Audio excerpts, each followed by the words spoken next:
Respira arte desde que nació. Creció en una casa que no era común, era una suerte de gran atelier que invitaba a crear y también a soñar.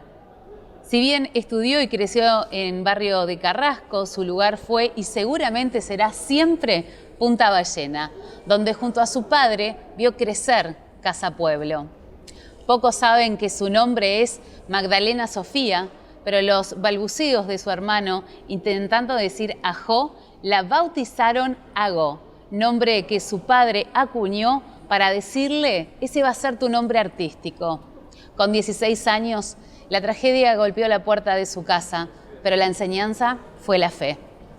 Ama a los mandalas, el carnaval, los tambores, caminar y también a los niños desde las escuelas rurales con los que crea, porque es una convencida que el arte en la niñez es una semilla de alegría y creatividad que hace bien al alma. Es un gusto para Grupo Portada recibir a Agó Páez Vilaró. ¿Cómo estás? Bienvenida. Gracias, qué lindo, gracias. Empecemos por tu niñez. Naciste en Montevideo y viviste muchos años en Carrasco, que no era el barrio que conocemos hoy, sino era más agreste. Por tanto, un lugar preferido por tu padre. ¿Cómo recordás esos años? Bueno, es algo que uno lo lleva en el corazón, porque en realidad voy ahora a Carrasco y quiero salir corriendo, porque no tiene nada que ver con lo que nosotros vivimos, que era un lugar donde íbamos a las casas de los amigos y estaban todas las puertas abiertas, íbamos en las bicicletas. Los domingos teníamos un grupo de amigos que robaban pollos en las casas, que todo el mundo tenía gallinero, y los cocinábamos en casa. Entonces nos divertíamos. Bueno, es una infinidad de historias que tengo en mi corazón, porque la verdad que ya ese barrio, así como yo lo conocí, no existe más. Decíamos en la presentación que vivías en una casa como que si fuera un gran atelier. ¿Cómo describís esa casa? Bueno, era un lugar donde te invitaba a crear, porque nosotros no teníamos un salón, una sala como tiene todo el mundo, con sillones, tele, heladera, sino que era una mesa gigante donde estaba llena de colores, de pinceles, de tijeras, de papeles, y todo eso te invitaba a crear. Entonces todos mis amigos les divertía muchísimo venir a casa, porque era como que llegabas y ya podías. El juego era poder pintar, poder recortar, poder crear. Y a mí me gustaba ir a la casa de mis amigos porque era todo normal, había sillones, había tele, había heladera, había todo lo que en realidad en mi casa era un atelier, no existía. ¿Y todo eso fue lo que te incidió a ser artista? Sí, yo nací de esa forma, ¿no? Creando y recuerdo siempre las palabras de mi padre, que bueno, que lo divertido era que siempre hiciéramos algo diferente. O sea, que ningún dibujo fuera igual al otro. Como a veces yo veo que hay pintores que repiten los cuadros, ¿viste? Siempre la vaca de un lado, la vaca del otro, la sombrilla de un lado. Bueno, él siempre me decía que tenía que cada cuadro, cada dibujo, que buscara crear algo distinto.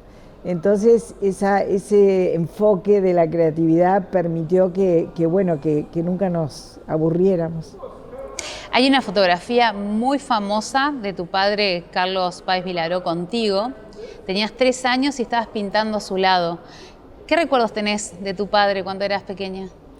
Bueno, yo admiraba mucho cuando lo veía con el pincel, y se ve que eso me llamaba tanto la atención que decidí ser pintora.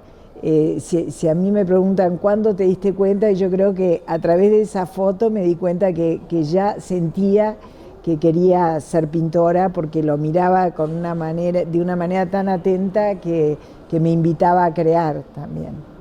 Lo definiste muchas veces como un hombre que un buen día se quitó la corbata. Dijo: la oficina no es para mí, y decidió seguir su corazón. ¿Qué enseñanzas te dejó un hombre que actúa de tal manera? Sí, eso fue increíble, porque un día él decidió hacernos una pregunta a los 3 hijos.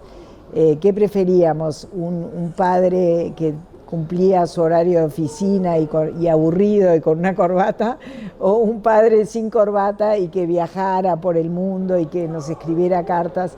y realmente todos le dijimos que bueno, que nos gustaba esa libertad, ¿no? Que compartíamos con él y disfrutábamos. ¿Cómo fue para vos ser hija de él?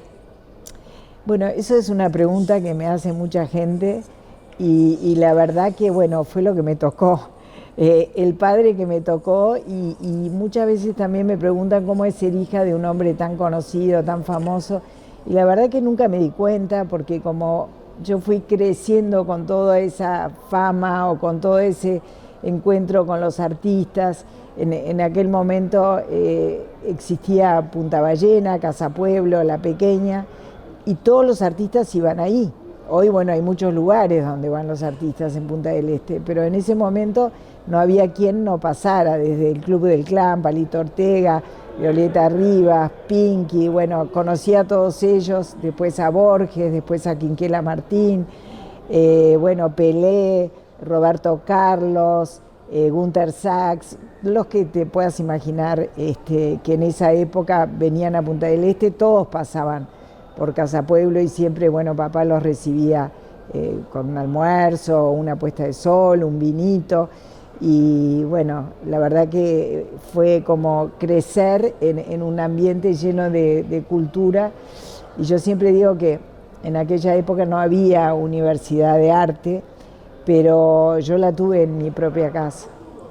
¿Era un padre presente, ponía límites, era compinche? Mira, era muy presente porque cuando él viajaba absolutamente todos los días nos escribía una carta. Tengo millones de cartas y diarios de viaje, o sea, era a la distancia, no existía WhatsApp, pero eran sus WhatsApp esas cartas. Era muy presente, se pasaba varios meses lejos de nosotros, pero en verano, que era cuando nos encontrábamos, convivíamos. Nosotros vivimos en Casa Pueblo como si fuera una comunidad, eso que está tan de moda ahora que todo el mundo arma comunidades, bueno, nosotros ya la teníamos, venían todos nuestros amigos, los de Carlitos, los míos, los de Beba, mi hermana, y bueno, convivíamos, uno cocinaba, el otro limpiaba, el otro lavaba, y bueno, nos acostumbramos a crear y a ayudar a papá a construir Casa Pueblo. ¿Y cuándo fue el momento que tu padre decide llevarte a vos, a tus hermanos, a Punta Ballena y les anuncia que se había enamorado de la puesta del sol y que iban a vivir en un atelier? Bueno, papá compró la tierra en el año 58 y bueno, nos llevó, tengo ese recuerdo, lo veo, Punta Ballena así desierto, y fuimos en un jeep que tenía papá y no llegaba hasta la mitad de camino, teníamos que caminar. Dejamos el jeep y bueno, y fuimos caminando y bueno, nos llevó hasta donde hoy está Casa Pueblo y miramos la puesta del sol y nos contó, bueno, acá voy a tener mi atelier, acá vamos a tener nuestra casa y acá vamos a construir los sueños, ¿no? ¿Y cómo fue ese proceso de construcción? Y bueno, comenzó con una pequeña casita de madera que mi abuelo, el padre de mi madre, lo ayudó. Mi abuelo era una persona de campo muy formal, nada que ver con mi padre, pero bueno, entró en esa locura y lo ayudó muchísimo. Papá era un hombre que vivía al día, tenía dinero cuando vendía una obra, un dibujo, entonces lo ayudó económicamente y pudieron hacer una pequeña casa que fue nuestra primer casa, que se llamaba La Pionera. No teníamos agua, no teníamos luz, teníamos faroles a mantilla. Y bueno, todos esos recuerdos los tengo en mi corazón y no los cambio por nada, porque de verdad hoy ves todo construido, ya todo pronto, las calles asfaltadas, pero aquella vida fue única. ¿Es cierto que quiso hacerla de barro, que por un tema de costo finalmente no fue posible? Sí, su sueño, porque él fue al África, y cuando fue a África descubrió los nidos de las termitas, donde las termitas voladoras viven y son de barro. Entonces él hizo esculturas, se puso a hacer esculturas con esas, son como casas de barro bastante grandes, y entonces sintió qué lindo que es vivir en una escultura. Entonces ahí pensó, cuando vuelva a Uruguay voy a hacer mi casa de barro. Y cuando averiguó el precio del barro, que tenía que traerlo desde San Carlos, era costosísimo, había que llevarlo en camiones, y entonces dijo, no, vamos a construir lo mismo en cemento. ¿Y por eso tu octógono es de barro? Claro, siempre me quedé con ese sueño, ¿no? De construir en barro, ese impulso, porque papá siempre decía que su casa era como un horno de pan, y también cuando observó al hornero crear su casita, dijo, ¿cómo si el hornero puede hacer su casa con el pico, yo que tengo 2 manos, tengo que hacer la mía? Y bueno, y siempre esas cosas que escuchás desde niño, y yo compré ese terreno en las grutas y hay mucho barro porque justo es en el valle, y entonces me di el gusto y ahí papá me ayudó también con sus propias manos a construirlo. ¿Lo definís como un lugar de paz? Es un lugar de encuentro, de armonía, de paz. Hay mucha vegetación, mucha naturaleza. Estoy entre el mar y las piedras. Me parece que es un lugar donde la gente llega y se siente bien. Cuando te preguntan por Casa Pueblo, decís que creciste en una escultura habitable. ¿Cómo fue crecer en ella? Bueno, eso era lo divertido, ¿no? Porque siempre papá decía, bueno, esto no es una casa, es una escultura. Y entonces me encantó decir eso. Entonces yo decía, ay, yo vivo en una escultura, pero ¿cómo vas a vivir en una escultura? ¿Cómo se puede vivir en una escultura? Y entonces yo explicaba que cómo era vivir en la escultura era respetar todo lo que ya había. Entonces, si había una palmera, nunca se construyó, se construía en el entorno de esa palmera. Si había un nido, se respetaba el nido. O sea, se fue construyendo en medida de que se respetaba todo lo que ya estaba, las rocas, las piedras. Entonces, y también, por ejemplo, a papá le encantaba cambiar, ¿no? Entonces un día en verano tenías un cuarto y cuando volvías el verano siguiente ya te cambiaba el cuarto, era un comedor y el baño se transformó en cocina. Entonces permanentemente iba cambiando y era una casa que tenía vida. Si cerrás los ojos unos instantes y te transportás a Casa Pueblo, ¿cuál sería el lugar que más disfrutaste de esa casa? ¿O qué sentís por el lugar?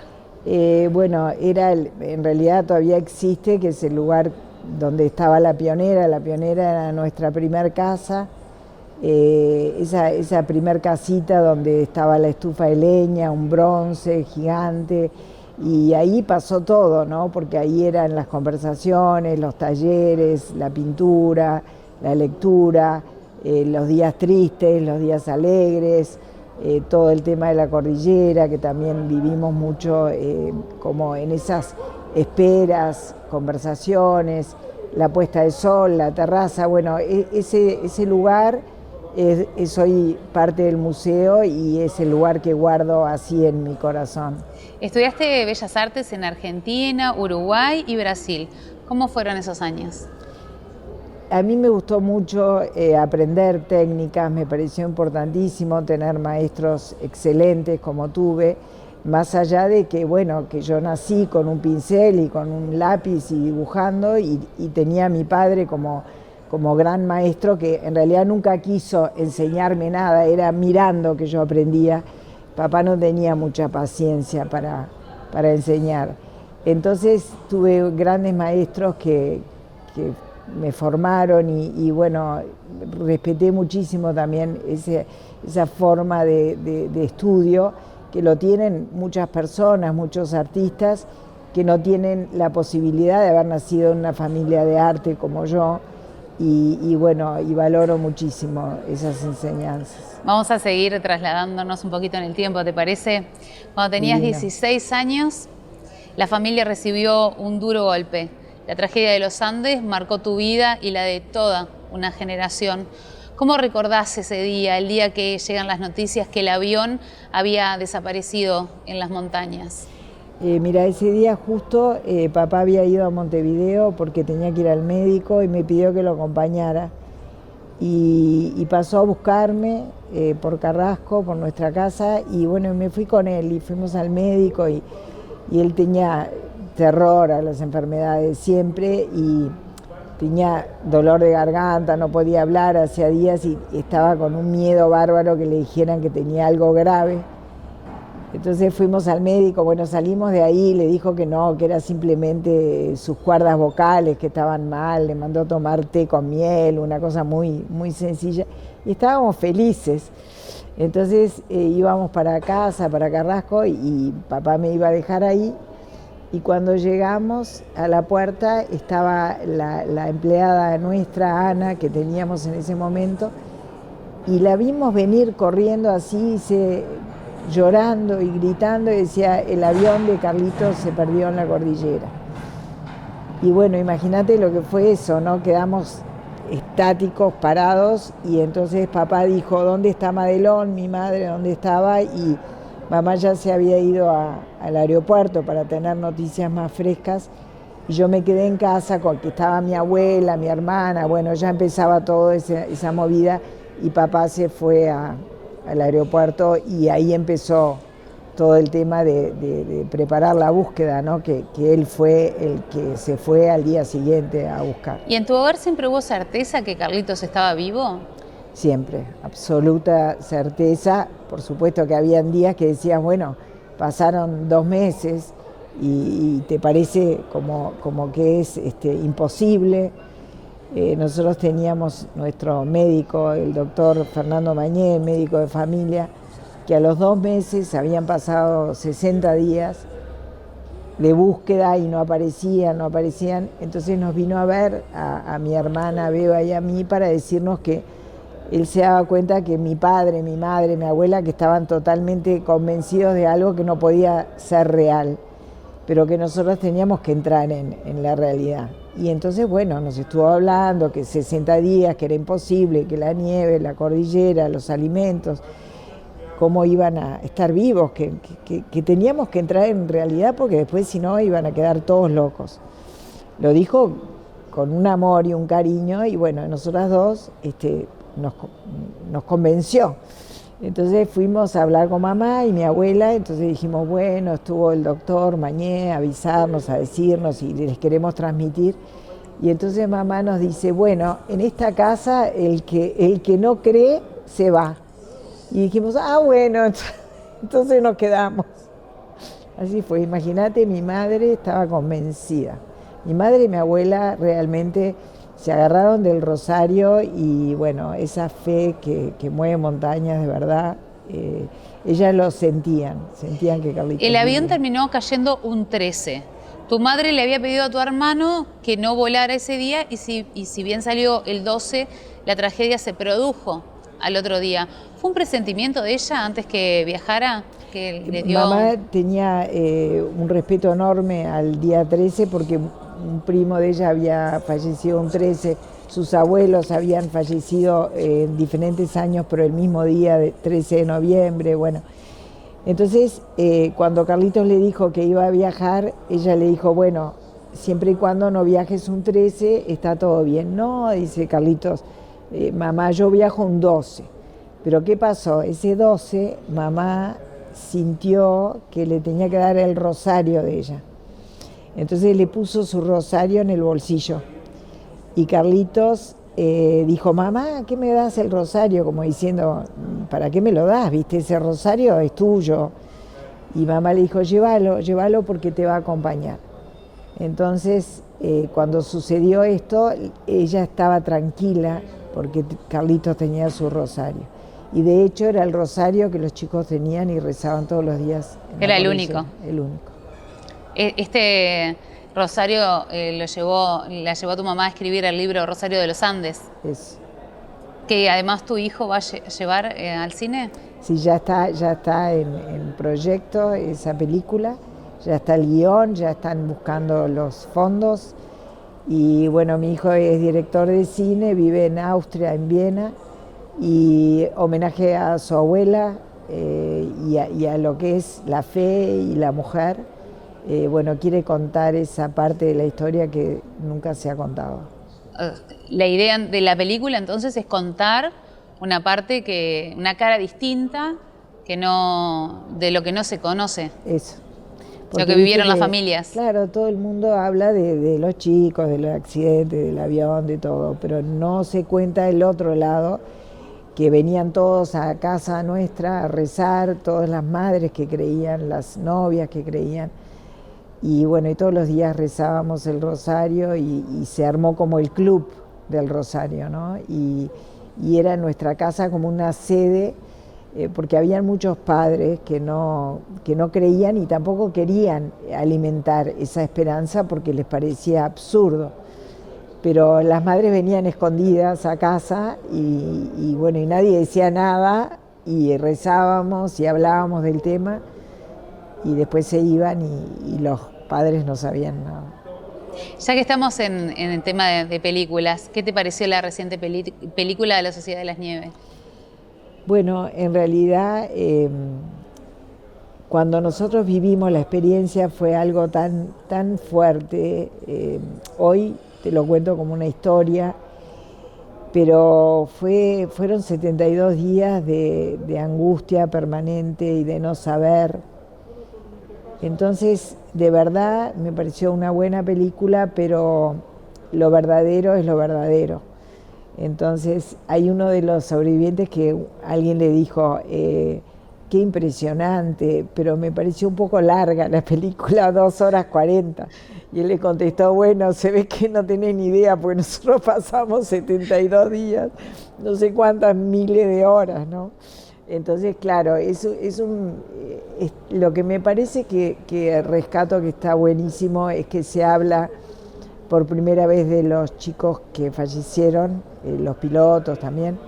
En la otra película no se había dado el permiso de hablar de los muertos, respetando a todas las madres que aún estaban vivas, pero en esta película sí se pidió permiso, por supuesto, y los familiares, que ya queda una sola mamá, que ya está muy viejita, pero permitieron. Y me pareció muy lindo de que se nombre a cada uno de los chicos, y es como hacer un cierre, ¿no?, de toda esta historia. Vos que lo viviste en carne propia por tu hermano, ¿en alguna parte de la película te sentiste identificada? Me pareció tremendo toda esa muestra de desesperación, de frío, me pareció muy fuerte, me pareció muy real, ¿no? Y la verdad que tomé conciencia de esa realidad, ¿no? En tanto de los alimentos como del frío, porque en la película anterior era más romántica, era una película que jugaba más con las emociones también de nosotros los familiares. En esta película se enfoca más a ellos, en realidad. Entonces la parte, quizás a mí me hubiera gustado que se hablara un poquito algo de la búsqueda, que no se habló, solo cuando aparece mi padre, que da la lista, que Carlitos actúa como mi padre dando la lista, que fue realmente impresionante, ¿no? El escuchar a papá dar la lista, la primera lista.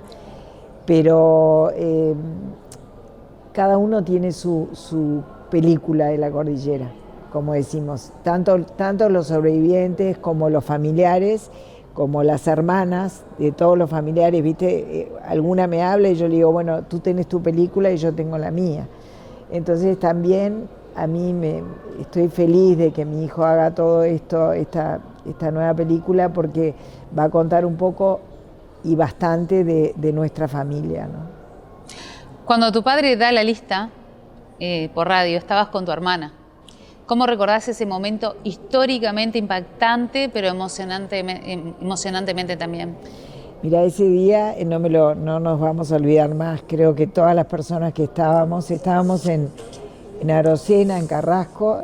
Carrasco era pequeño en ese momento y habían sacado todos los parlantes en todas las tiendas y en la heladería, que estábamos justamente en la heladería. Ya se hablaba de que habían aparecido Nando y Roberto Canessa.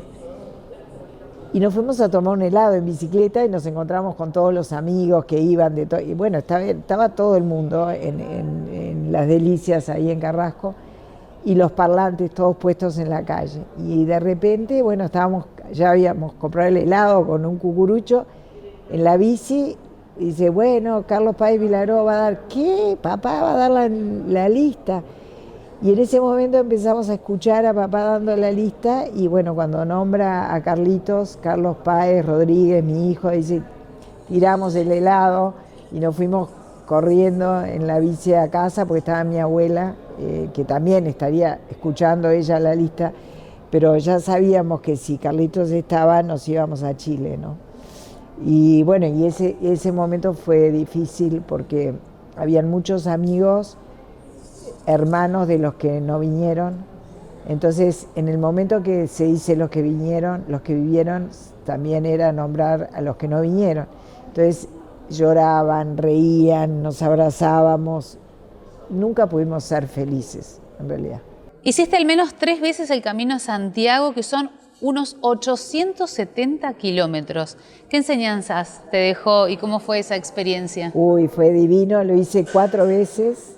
Y realmente lo seguiría haciendo todos los años de mi vida. Tuve la oportunidad de hacerlo cuando nadie lo hacía. Hoy ya es como, no sé, es súper moda, todo el mundo quiere hacer el camino de Santiago. No lo hacen tan largo, la gente camina una semana. Pero el otro día justamente hablando con un amigo sacerdote, hablábamos de eso, que en realidad cuando uno camina conecta con el Creador, ¿no? Conectás con Dios, con la creación. Entonces, por eso yo creo que caminar es algo que nos hace bien a todos, ¿no? De hecho, viste que cada vez la gente más camina. Pero lo más lindo que me pasó que el año pasado tuve la oportunidad de hacer el Camino de Jesús en Israel. Estuve un mes justamente en esta fecha, me fui en mayo y me fui a fines de abril y mayo. Durante un mes fuimos con mi hijo y un grupo de personas de España.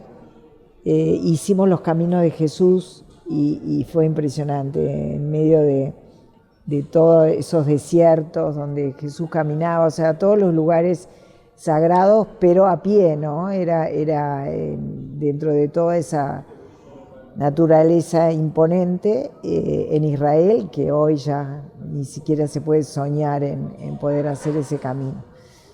Pero te quiero decir con esto de que soy una fanática de caminar, de conectarme con la naturaleza, y bueno, y de hecho yo armé un camino en Uruguay, que se llama Camino al Interior, que es caminar el Uruguay a pie, que comencé a marcarlo en el año 2003, que mi idea es poder llegar hasta Artigas caminando.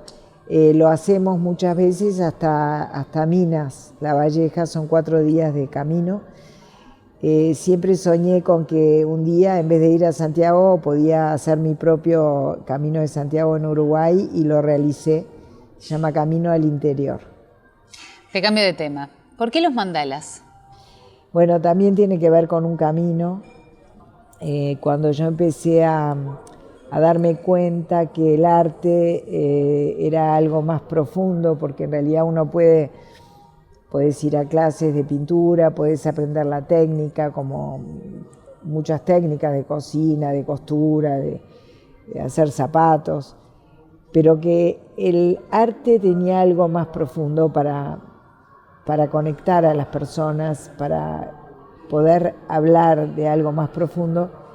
Y empecé a hacer un trabajo con música clásica que se llama Sonido Sofía. Fue un español que llegó a Uruguay hace muchos años y que a través de la escucha de la música clásica lográs entrar en un estado de energía muy especial. Y escuchando a los grandes maestros como Bach, Mozart, Beethoven, trabajando con esas músicas, empecé a sentir que tenía que trabajar en círculo, en forma circular. Por supuesto que en esa época ni se sabía de los mandalas, nadie sabía, no se hablaba de este tema, pero empecé a conectarme con esa forma de círculo. Y bueno, cuando ya tenía unos cuadros prontos, una amiga de Córdoba, que muy espiritual, me dijo, pero tú estás pintando mandalas, me dice. Yo digo, ¿qué son los mandalas? No, parecía una palabra rara. Y me dice, bueno, no importa, vos, yo voy a pedirle a mi hijo que tiene computadora, no teníamos computadoras en ese momento, cuando venga de Argentina que te traiga la información. Y ahí cuando me trae toda la información de los mandalas tibetanos, en realidad, yo digo, pero esto lo hacen de la misma manera que yo, o sea, meditan, escuchan una música y después sienten los colores, las formas. Y entonces me di cuenta que estaba haciendo algo que en realidad estaba energéticamente en el aire y que me había tocado a mí poder plasmarlo. Y después empecé a investigar y bueno, la forma del círculo es la forma más antigua. Está la abadesa Hildegarda de Bingen, que trabajaba con los mandalas, hizo antes que Leonardo da Vinci El hombre de Vitruvio.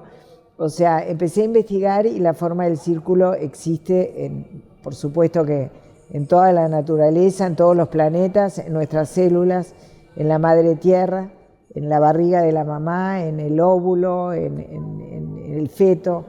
Es esa forma que tiene que ver con nosotros, con lo más ancestral nuestro. ¿Traen equilibrio y armonía? En realidad lo que hace el círculo, cuando trabajamos dentro del círculo, nos conecta con nuestro ser.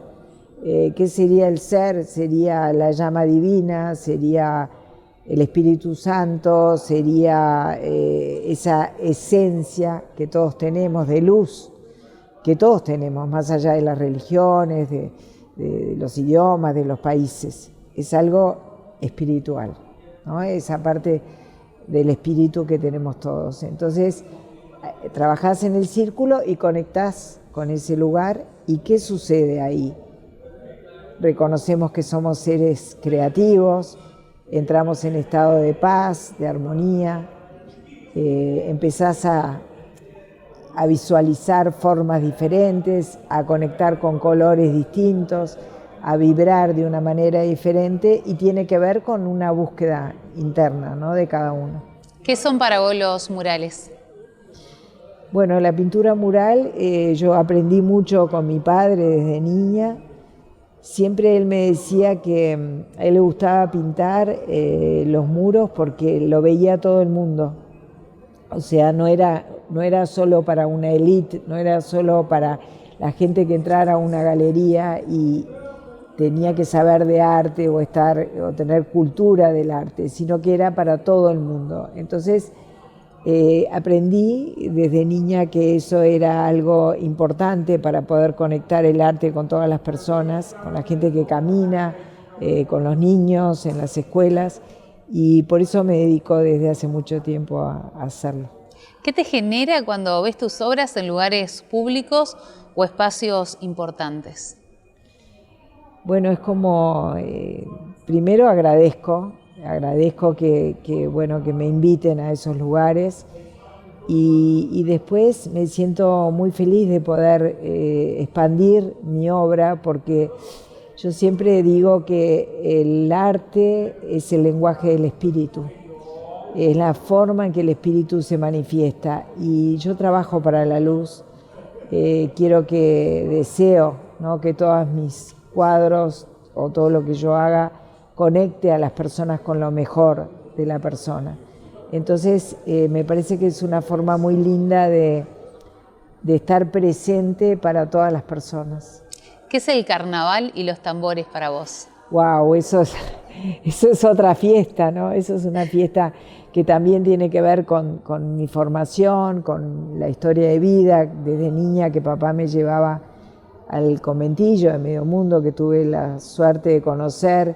Me integró con la familia Silva, que aún sigo conectada, con Cuarem 1080, con Juanita, con los hijos de Juan Ángel, con los nietos de Juan Ángel, con Wellington, con Matías, bueno, con las hijas de Juanita. Todos son mi familia, porque crecimos juntos, porque papá me llevaba al conventillo mientras él pintaba o tocaba el tambor. Yo me quedaba jugando con ellos en el patio mientras estaban las lavanderas, y todos los carnavales lo acompañé, y ahora que él no está, bueno, me dedico desde hace 10 años a pintar los tambores de Cuarem. Un poco ya lo contestaste, pero ¿qué significa Cuarem 1080 para tu vida?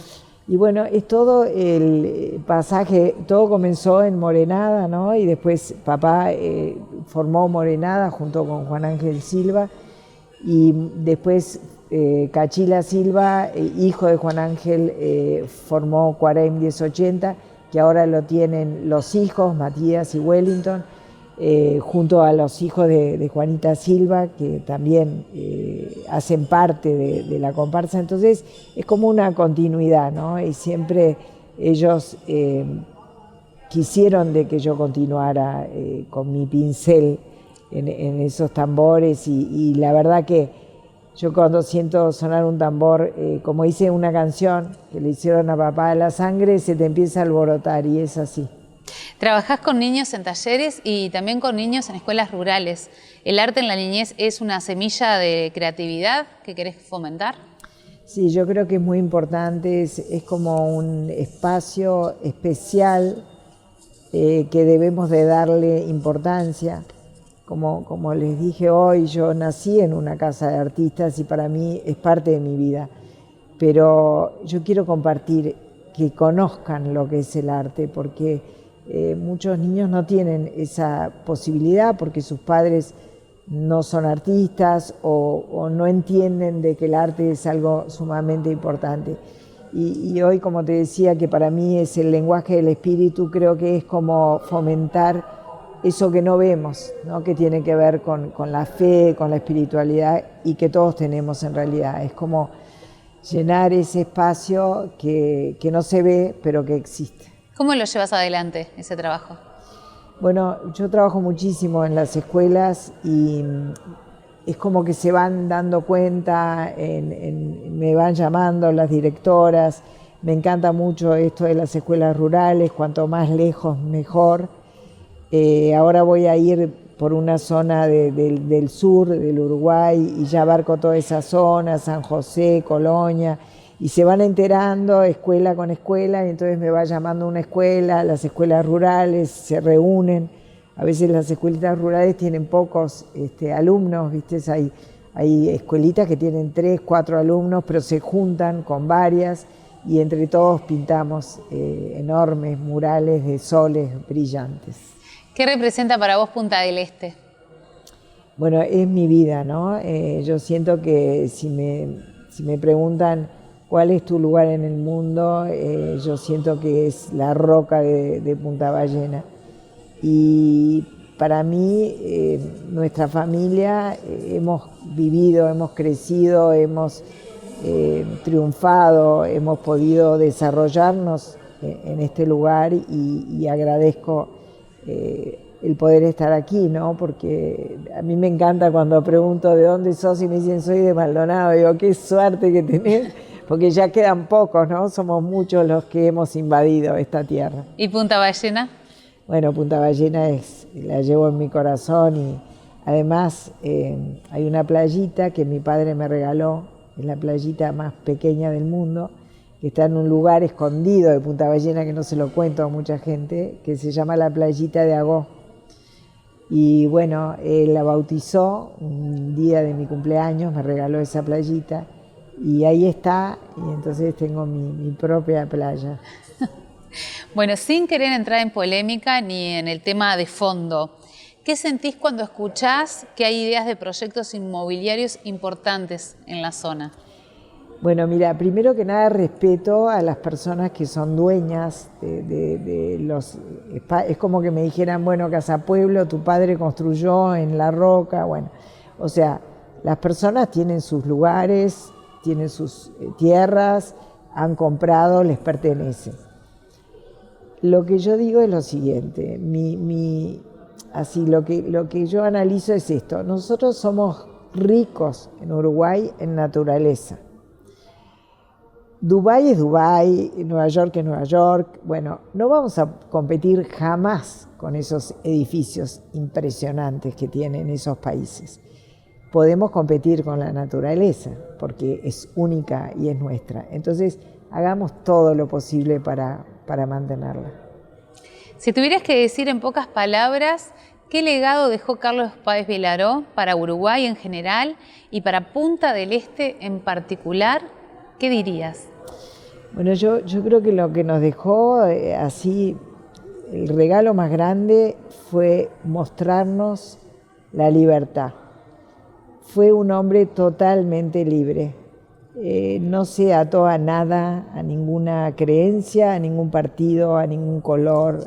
No tenía ninguna definición de nada en especial, era totalmente libre. Entonces, me parece que se animó a hacer lo que hizo, construyó en un lugar que era imposible, no era arquitecto, se ayudó con los pescadores, con los constructores, se animó a hacer lo que nadie hizo, buscó a su hijo en un lugar que era imposible, o sea, fue un corajudo, fue un audaz y fue un hombre libre. ¿Y en tu vida artística? Bueno, también creo que me inculcó esa libertad, me ayudó a animarme y lo que me dejó de regalo fue que él me dijo un día, tenés que seguir el sol. Y yo decía, ¿qué querrá decir papá con esto de, siempre me decía, tú tenés que seguir el sol? Y un día en este camino espiritual que gracias a Dios tuve ese gran despertar del espíritu, me di cuenta que ese sol que él me decía era buscar mi sol interno. Y ahí descubrí que está todo. Entonces sigo a mi corazón, sigo a mi sol, y aunque no lo veamos, como el día de hoy, que está lluvioso, el sol siempre está.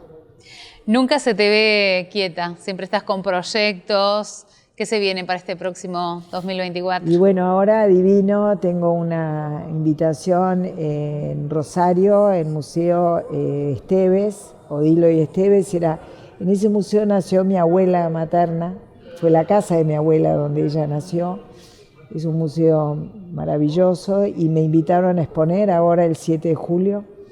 Así que estoy muy feliz de volver a la casa donde nació mi abuela a exponer mis obras.